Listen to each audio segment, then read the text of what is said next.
ওয়ালা দিমাউহা ওয়ালাকিন ইয়ানালুহু তাকওয়া মিনকুম। আল্লাহর কাছে গোশত পৌঁছে না, রক্ত পৌঁছে না, পৌঁছে হলো তার নিয়তটা।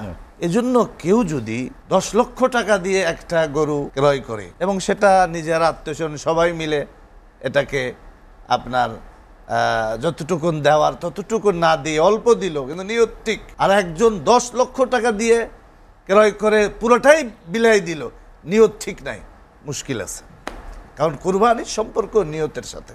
মুফতি আব্দুল্লাহ ইয়াহিয়া যেটি জুবাইর বললেন, এটা আসলে হাদিস বা ইসের কোনো মাসালা আছে কি এরকম যে এটি করা যাবে না, এটি করলে হবে? জি জি, অবশ্যই। কুরবানিটা তো আসলে এটা তো একটা ইবাদত, এটা ইসলামের গুরুত্বপূর্ণ একটা ইবাদত, একটি আমল। এটা তো ইচ্ছামতো করলে চলবে না। আল্লাহ পাকের হুকুম যেভাবে এসছে সেভাবে করতে হবে।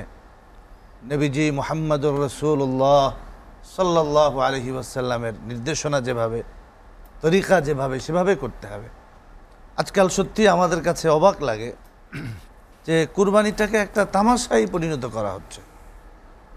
বড় বড় গরু কিনে তার নাম দেওয়া হচ্ছে, যে এই গরুটার নাম সাকিব খান, এই গরুটার নাম হিরো আলম। গতবার দেখলাম, এবার আরো দেখলাম আশ্চর্য, তাহেরি। আল্লাহ মাফ করুন। এটা তো আসলে কত বড় দুঃখজনক ঘটনা। একটা পশু কেনা হচ্ছে কোরবানি দেওয়ার জন্য আল্লাহর নামে, তো সেখানে তাহেরির নাম আসবে কেন, হিরো আলমের নাম আসবে কেন, অমুকের নাম তমুকের নাম কেন আসবে? এই সংস্কৃতি থেকে আমাদের বেরিয়ে আসতে হবে। আমার কুরবানিটা হবে একমাত্র আল্লাহ পাকের জন্য। লা ইয়ানালাল্লাহু লুহুমুহা ওয়ালা দিমাউহা ওয়ালাকিন ইয়ানালুহু তাকওয়া মিনকুম। আল্লাহর কাছে গোশত পৌঁছে না, রক্ত পৌঁছে না, পৌঁছে হলো তার নিয়তটা।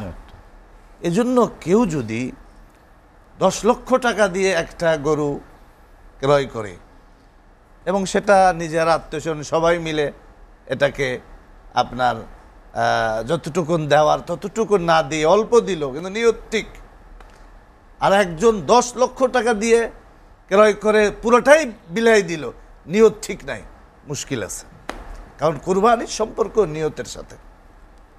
আল্লাহ রাব্বুল আলামিন একথা বলবেন না যে কার গরু কত বড় ছিল, কয়টা ছিল, কার কুরবানি কত সুন্দর হয়েছে, আল্লাহর জন্য হয়েছে কিনা। কুরবানি আসলে পরে একটা বাজেট হয় কুরবানির জন্য, ঠিক পাশাপাশি আর একটা বাজেট হয় ফ্রিজের জন্য। ফ্রিজ কেনার প্রবণতা বাড়ে। হ্যাঁ, ফ্রিজ কেনার প্রবণতা বাড়ে। তাহলে যদি এটা আল্লাহর জন্যই হবে, তাহলে কেন ফ্রিজ কেনার প্রবণতা বাড়বে? তাহলে এখান থেকেই আইওয়াস হচ্ছে যে আমি কুরবানি না দিলে আমার বাচ্চারা, তাদের মন ছোট হয়ে যাবে, পাশের বাড়ির লোকজন তারা খারাপ বলবে, আমার কলিগরা খারাপ বলবে, আমার কর্মীরা খারাপ বলবে, আমার স্টাফরা খারাপ বলবে, আমি বড় হুজুর যদি বড় কুরবানি না দিই আমার ছোট হুজুররা খারাপ বলবে। তো এইটার জন্য না, আমার যতটুকু অ্যাবিলিটি আছে আমি আল্লাহকে রাজি করার জন্য আমি দিব। এবং এই চেষ্টা করা যে এই গোশতটা, বর্তমান দ্রব্যমূল্যের যে ঊর্ধ্বগতি, একজন মানুষ রীতিমতো ডাল ভাত খেতে হিমশিম খাচ্ছে, সেই সময় সাধারণ ফ্যামিলির মানুষেরা গোশত খাওয়া তাদের জন্য অনেক দুরূহ ব্যাপার। তো ঈদ উল আজহার দিনেও যদি এক টুকরা গোশত এক গরিবের মুখে যায় আর এটার দ্বারা যদি কেউ আনন্দিত হয়, তাহলে বুঝতে হবে আসলেই সে আল্লাহর জন্যই কুরবানি করতেছে। মুফতি আব্দুল্লাহ ইয়াহিয়া, আমরা যেটি নিয়ে আলোচনা করেছিলাম যে কুরবানির দিকে বেশি ফোকাস করেছি, কিন্তু আরেকটা বিষয় হচ্ছে ওদিন আমাদের যে ফরজ ইবাদত থাকে, নামাজ বা ঈদের নামাজ, সেটা কখন পড়া উচিত বা ওদিন আসলে কি ধরনের ইবাদত, যেটি ডক্টর কিউলাম কিবরিয়া উল্লেখ করেছেন যে মুমিন মুত্তাকিনদের কোন দিকে নজর দেওয়া উচিত বেশি? যে কুরবানির সময় যতগুলি আমল আছে তার ভেতরে সবচেয়ে গুরুত্বপূর্ণ আমল হলো কুরবানি করা। এরপরে যেই বিষয়টা সেটা হলো নামাজ। একটা হলো দৈনন্দিনের ফরজ নামাজ, আর একটা হলো ঈদুল আজহার যেই নামাজ, সেই নামাজ। অত্যন্ত দুঃখের সাথে বলছি আমি, এবং লজ্জার বিষয় এটা যে আমরা মুসলমান, যেটা বৎসরে একবার, ঈদুল ফিতরে একবার, ঈদুল আজহা একবার, এই দুইবার আমাদের নামাজ পড়তে হয়। তো এমনও মানুষ আমরা আছি যে ঘুম থেকে উঠে দেখে যে আর কোথাও জামাত নাই। এই জন্য আগের থেকেই অ্যালার্ট থাকা যে অন্তত জামাতটা যেন আমার তরক না হয়, কারণ এটা তো একা একা পড়ার বিষয় না।